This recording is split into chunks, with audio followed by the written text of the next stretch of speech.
ng kabalikat at katuwang para maging katuparan na napatagal na nating pangarap na pagkakan ng ating Pangulong Noynoy Aquino.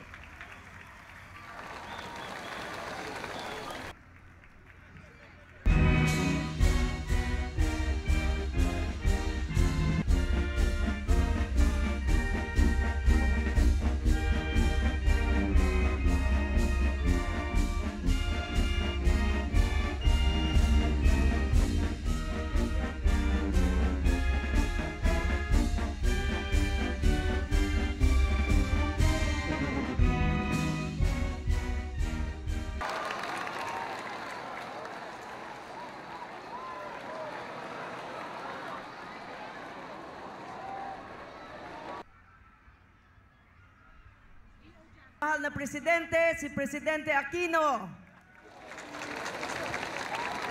Sa salita at sa gawa, ang aking... Pangalawa po, ang aking tatay. Ang Maynila po ay nagsilbing inspirasyon sa kanya. Ang kagitingan ng mga Manileño. Sino ang unang girl na daan? Salamat, Pangulong Noynoy. Huwag niyo tatanungin sa akin kung hindi na daw kaya nung iba na kilo-kilo o buong manok ang bilhin sa ating Pangulo. Third!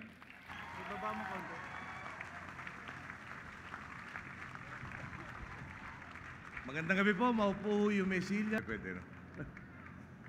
Kaya mga tutulong para lalo pang pabilisin ang pagbabago ng ating pulipunan.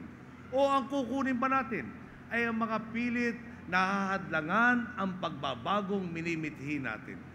Dito sa atin, iisa ang ating tutok, ang katuparan ng ating mga pangarap. Sa kabila naman po, lahat na yata ng punto ng kompas o ng kompas, sinaklaw. Lahat ng latak na lumang sistema, isinama. Saan po kaya tayo pupulutin kung ganoong naghahatakan sa saliwang direksyon ang pipiliin nating mga kasama? Tungkulin, sinusunod ako sa tamang babaan, hindi nakahambalang, parang walang pakialam. Pinagbibigyan kong mga tumatawid.